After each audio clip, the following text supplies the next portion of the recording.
Assalamualaikum warahmatullahi wabarakatuh. Waalaikumsalam warahmatullahi wabarakatuh. Alhamdulillahirabbil alamin. Allahumma shalli ala sayyidina Muhammad wa ala ali sayyidina Muhammad.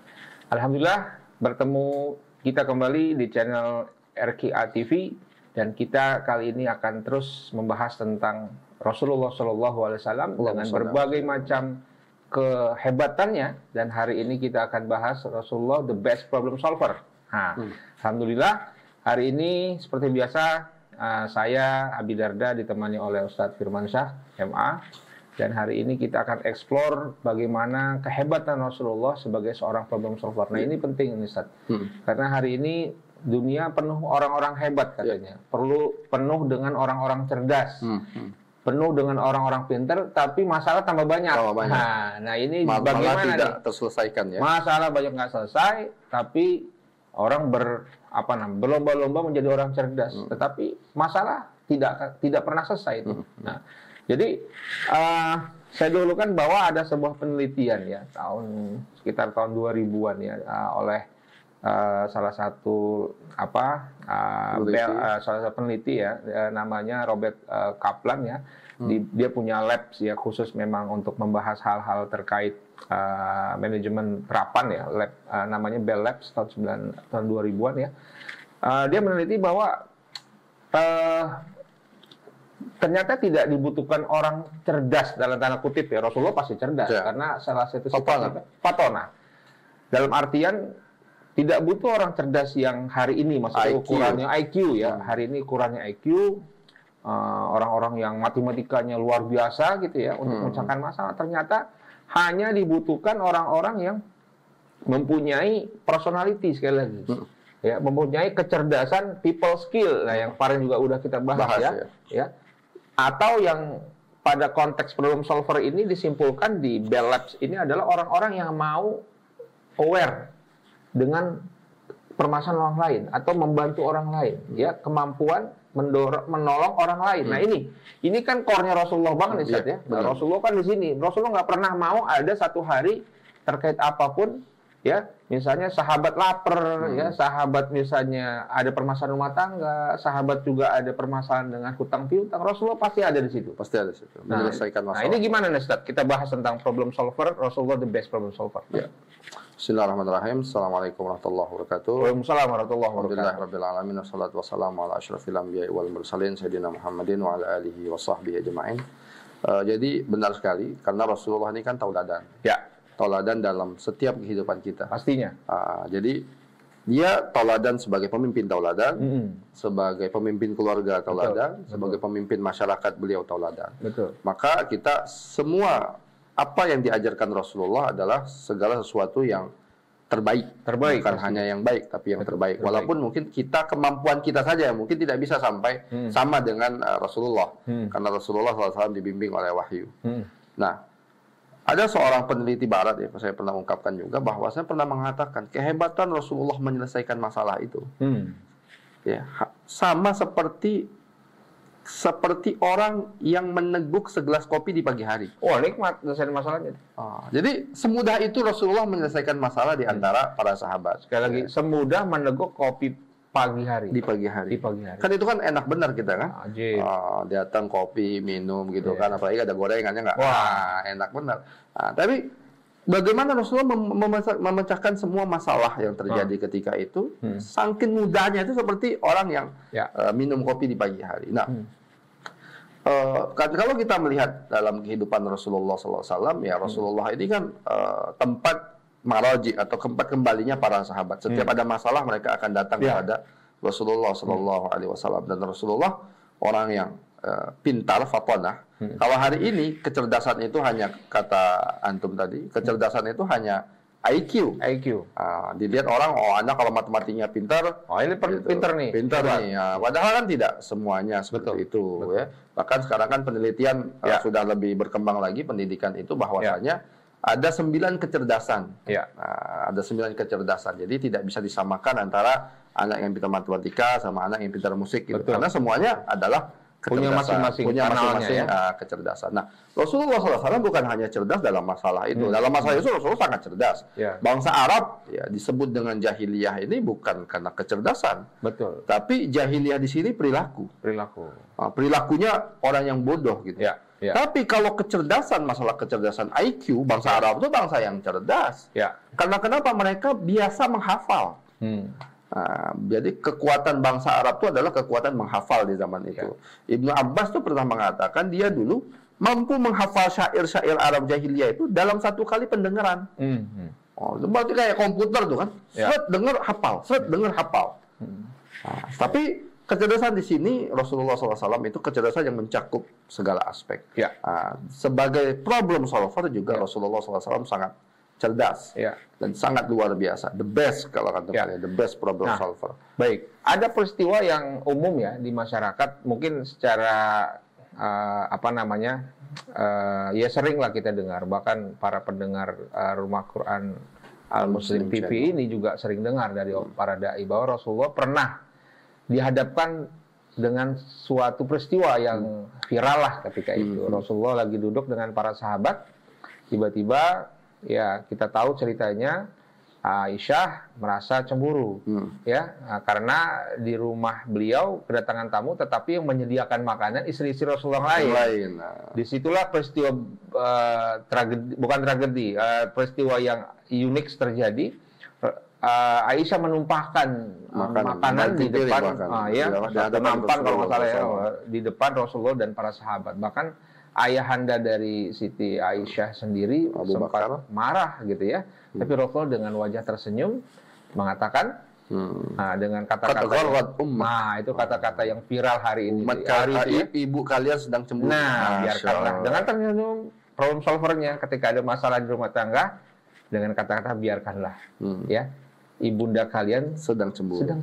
Jadi memahami orang lain nih. Nah, problem solver di sini. Nah, kita bahas ini terkait problem solving hari ini kan banyak ya permasalahan rumah tangga yang sebenarnya pernik kecil ya, masalah kecil, perintilan, tetapi jadi besar ya.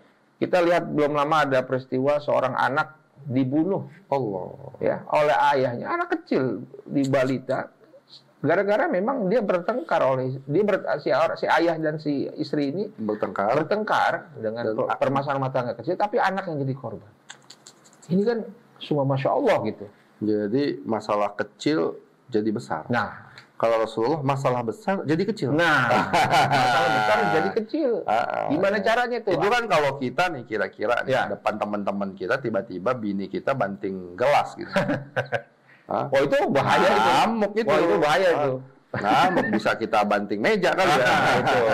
Nah, tapi itulah bagaimana Rasulullah memahami. Nah, salah satu problem solver itu kan kata Antum tadi memahami orang lain. Iya, betul. Memahami karakter orangnya dan mengerti sifat dan watak orang lain. Betul. Nah, itu. Maka Rasulullah tahu para perempuan itu ya cemburu. Betul. Sebagaimana sebenarnya Rasulullah juga tahu istri-istri yang lain pun terkadang cemburu dengan Aisyah. Pastinya. Gitu. Jadi bukan hanya Aisyah yang cemburu kepada kalau wanita cemburu itu bagian yang sudah jadi core-nya ya.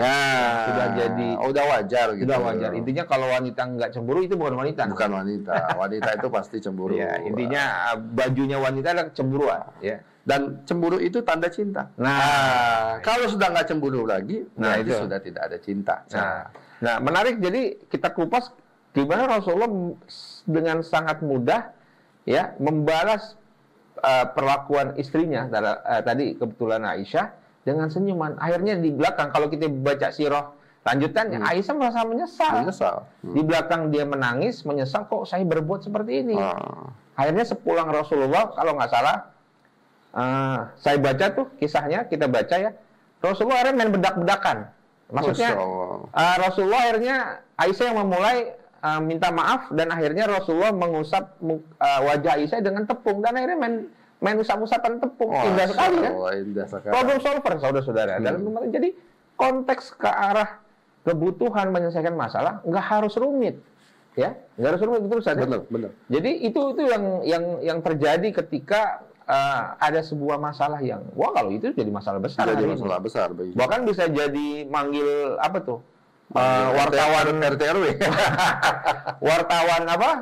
Cek Media. and recheck. Zaman dulu cek recek. Orang Orang ada lagi, boleh. merek nggak boleh digunain tuh.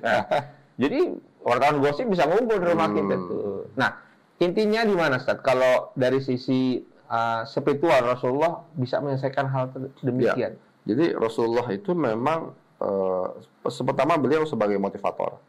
Beliau sangat motivator sekali. Ya, yang kedua beliau juga terkadang sebagai penyantun gitu. Ya. Beliau yang mengasihi, mengayomi. Nah, jadi misalnya sebagai motivator gitu kan. Betul. Terkadang Rasulullah ada ataupun pemberi solver misalnya tadi. Ya. Ada sahabat datang kepada Rasulullah gitu kan. Sahabat-sahabat miskin nih datang kepada Rasul. Ya Rasul, orang-orang kaya enak bener. Nah, Maka mereka puasa, kami juga puasa. Mereka sholat, kami sholat. Tapi mereka bisa sedekah, kami nggak bisa dapat pahala itu. Kan hope-nya jangan sampai luntur ya. Iya. Harapannya jangan sampai luntur. Nah, maka kata Rasulullah, ya kalian juga bisa sedekah. betul. Siapa bilang kalian nggak bisa sedekah? Kalian juga bisa sedekah. Ya, gimana Rasul? Kami makan aja sulit gitu. Gimana sedekah? Nah, Rasulullah kasih solusi. Betul. Nah, apa itu? Tasbih, tahlil, tahmid, yang kita baca setiap sholat ya. takbir. Itu semua sedekah. Amar bil ma'ruf. Bahkan kata Rasulullah, kalian bergaul, ya, berhubungan dengan istri kalian, itu sedekah. Betul. Sahabat bingung, ya Rasulullah gimana? Kami kan itu kan melampiaskan nafsu. Betul. Kok bisa dihitung sedekah gitu Ya. kan? Kata Rasulullah, bukankah kalau kalian melakukannya dalam sesuatu yang haram kalian dapat pahala? Ya. Kalian dapat dosa? Kata sahabat, iya. Nah, begitu juga kalau kalian lakukan dalam hal yang halal, kalian akan mendapatkan Masya pahala. Allah. Ya, jadi Rasulullah tuh dikasih solusi gitu. Ya. Kegundahan sahabat itu dikasih solusi, dikasih kebalikannya. Ini kalau kalian nggak bisa gini, silakan kalian seperti Nah, itu hebatnya Rasulullah. Jadi setiap segmen kehidupan, setiap peristiwa kehidupan, setiap lapisan level sosial masyarakat gitu ya, era itu ya, orang miskin, kaum menengah, kaum atas, rata. Ketika ada masalah, Rasulullah kasih solusinya dengan contoh tadi antum terkait orang miskin mau sedekah apa, ya kan? Untuk makan sehari-hari nggak punya, tapi ketika mereka untuk ngumpulin pahala dalam tanda kutip iri yang baik dengan orang kaya bisa sedekah setiap hari, masya Allah pahalanya, Rasulullah kasih solusi tadi. Jadi intinya Rasulullah adalah the best problem solver tadi, kembali adalah Rasulullah adalah sumber dari solusi. Ya, jadi ketika itu ada Rasulullah, nggak pernah ada yang kata mati tuh masalah apapun. Ada lagi sahabat ya, Abu Darda. Beliau ini terkenal. Tapi bukan Abu Darda yang ini ya. Ini jauh dari. Beda lagi. Ini jauh lah ya. Mudah-mudahan nyontoh. Kita semua akan nyontoh Rasulullah dan para sahabatnya. Jadi ada seorang sahabat Abu Darda kan. Abu Darda terkenal sahabat yang zuhud. Ya. Luar biasa zuhudnya gitu kan. Sampai dia dipersaudarakan dengan Salman Al-Farisi. Ya. Salman Al-Farisi datang ke rumahnya ngeliat istrinya kok nggak pernah, ya kalau bahasa kita tuh nggak pernah ya berias gitu, atau ya kayak cuek aja lah dengan suaminya gitu kan. Betul. Maka Abu Darda Salman Al-Farisi tadi bertanya kepada istrinya, kenapa engkau nggak layanin suami engkau? Gitu kan. Nah, kemudian kata istrinya, wahai Salman, saudaramu ini sudah nggak ingat dunia. Betul. Pokoknya ibadah, terus pekerjaannya sudah, pokoknya nggak mau lagi dia ingat istri, nggak dipikirin lagi. Pokoknya sudah nggak disenggol-senggol gitu kan. Nah, maka kata Salman waktu itu sholat kan, Salman nginep lah akhirnya di rumah Abu Darda. Dilihat, wah malam-malam hari masih mungkin pertengahan malam gitu, udah bangun sholat. Kata Salman, sebentar dulu, tidur dulu, bentar sepertiga malam, baru bangun. Terus apa gitu kan, terus pokoknya ibadah terus. Sampai akhirnya hal ini ditanya ya. Akhirnya Salman kasih tahu lah kepada Abu Darda, engkau jangan seperti itu. Betul. Dan datang kepada Rasulullah SAW di bawah Rasulullah. Kata Rasulullah, sodako Salman itu benar. Gitu kan. Jadi kata Rasulullah, sodako Salman itu benar. Inna likulli, sesungguhnya setiap orang itu punya hak. Ya, istri engkau punya hak, keluarga engkau punya hak, rumah punya hak gitu. A'ti kulladzi haqqin haqqahu. Berikanlah setiap yang punya hak itu haknya. Artinya Rasulullah memberikan solusi nih ya bagi orang yang semangat beribadah, tapi kemudian lupa gitu kan. Ya, kau jangan seperti itu. Saya kunci di tadi itu, problem solver untuk menyelesaikan masalah, ya, dua pihak biasanya. Kalau ada permasalahan dua pihak atau lebih dari satu lah intinya. Kata kuncinya adalah berikan haknya, sesuai haknya. Dan tadi gambaran antara Salman dan Abu Darda tadi, Rasulullah membenarkan Salman dalam konteks hak ya. Jadi pastinya kalau mau menyelesaikan masalah, kembalikan kepada haknya dulu masing-masing. Hak. Baik itu hak kompensasinya, apapun itu berikan. Jadi mustahil menyelesaikan masalah tanpa mendudukkan kepada haknya masing-masing. Nah, itu kita kunci di situ. Kita suruh orang kerja, terus tapi gajinya nggak dibayar-bayar. Nah, itu susah. Jadi itu nggak problem solver gitu kan. Itu tidak problem solver. Nah, yang selanjutnya pada konteks problem solver ini ya, beberapa penelitian juga menggarisbawahi bahwa adanya pengaruh pengalaman. Nah, Rasulullah kan sebelum kita kupas lagi Rasulullah kan sebelum diangkat ya, didaulat sama Allah Subhanahu wa taala lewat Jibril dengan wahyu yang pertama, Rasulullah kan menjadi seorang pedagang. Sebelum pedagang, masa remajanya menjadi seorang pengembala kambing. Pada konteks tentu bukan kehinaan yang kita lihat, tetapi bagaimana sulitnya mengembala ribuan kambing bahkan ya, dengan satu orang ya untuk bisa menjaga hewan. Dan mengembala kambing ini sunnah semua nabi. Sunnah semua nabi. Karena hanya Rasul saja. Semua nabi itu mereka ngembala kambing. Apa yang bisa kita ambil dari? Karena ternyata kambing ini makhluk sosial. Nah, coba kita kupas. Jadi kambing ini makhluk sosial. Gitu. Di antara hewan-hewan yang lain, yang makhluk sosial itu kambing. Kambing itu nggak betah dia tinggal sendirian. Nah, itu. Dia harus bersama-sama. Dan dia mudah digiring. Kalau satu orang digiring ke sini, dia akan semua. Seperti manusia. Manusia kan mudah digiring. Tuh, media menggiring ke sini, sudah semua orang akan menggiring ke situ. Jadi fokus kepada pengalaman mengembala kambing ini menjadi pengalaman Rasulullah untuk bagaimana mengembalakan yang lebih sulit lagi, yaitu manusia. Makanya kalau di agama lain dikatakan domba-domba sesat gitu ya. Tetapi pada konteks tertentu di sini memang manusia itu sulit dikendalikan. Makanya pengalaman ini bagian dari Rasulullah, Allah utus ya dengan proses yang sangat luar biasa. Yang kedua baru tadi sebagai pedagang ya. Sebagai pedagang. Marketer ya. Marketer. Marketer juga kan penuh dengan problem solver tuh. Oh iya. Dan Rasulullah sangat berhasil. Karena Khadijah ketika itu sebagai pemodal belum pernah mendapatkan keuntungan sebesar. Masya Allah. Yang dipegang Rasulullah. Artinya kan orang Quraisy ini kan terkenal kaum pedagang. Quraisy itu terkenal kaum pedagang. Beda dengan orang Ansor, orang Madinah itu petani. Kalau Quraisy ini yang terkenal kaum pedagang. Mereka orang kaya besar, mereka pedagang-pedagang hebat gitu kan. Nah, dan artinya Khadijah sudah pernah bayar orang. Betul. Kaum pedagang hebat ini pakai pialang lah kalau sekarang ya. Iya. Pialangnya hebat tapi kalah hebat sama Rasulullah. Kalah hebat dengan Rasulullah SAW. Jadi Khadijah ketika melihat, wah keuntungan sangat besar. Dan Rasulullah pun mendapatkan keuntungan yang sangat besar. Karena sebenarnya bagi hasil. Dan lebih lagi Khadijah mendengarkan bagaimana akhlak Rasulullah, bagaimana kepribadian Rasulullah langsung dari Maisarah. Betul. Yang melakukan perjalanan panjang dengan Rasulullah. Nah, jadi Maisarah ini bukan perempuan ya. Maisarah ini laki-laki. Pengawal ya. Pengawal. Nah, jadi dia jalan ke sana dan kita kan kalau pengen tahu kepribadian orang kan harus safar kata Umar. Kalau kita harus jalan bareng baru tahu kepribadian orang. Betul. Maisarah jalan berbulan-bulan maka dia tahu. Ya, bagaimana kepribadian Rasulullah dan dia mendapatkan jadi sebagai seorang marketer, sebagai seorang pedagang Rasulullah luar biasa sekali ya, bagaimana keberhasilan Rasulullah SAW. Dan itu sebelum diangkat menjadi nabi. Itu yang harus kita garis bawahi. Dan salah satu kompetensi problem solver itu juga adalah inovasi ya, inovasi dan perubahan. Rasulullah ketika menjadi seorang marketer melakukan inovasi yang berbeda dengan para pedagang lainnya ya, yang kita kenal ya. Salah satunya adalah memberikan lebih ya, memberikan lebih dari yang dijanjikan. Ya. Kalau rata-ratanya pedagang yang umum kan memberikan janji memberikan banyak janji tanpa melebihkan. Tapi kalau Rasulullah janji aja tapi tanpa melebihkan. Tapi saya akan bangun jembatan di sini padahal nggak ada sungai. Jadi itu yang Rasulullah lakukan kan. Akhirnya orang dari mulut ke mulut. Kalau sekarang viral gitu ya. Oh, kalau belanja dengan Muhammad saja karena akan sangat beruntung. Bahkan kan kepercayaan Rasulullah itu sampai ketika dia diboikot oleh orang-orang Quraisy. Ya, itu di era itu ya. Karena dia boikot, tapi beberapa orang tetap memberikan harta.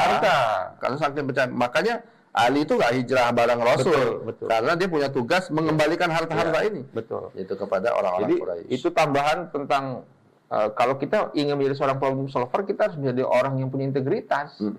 Mustahil kita mau jadi kalau seseorang punya integritas, orang yang ada di bawah kita percaya.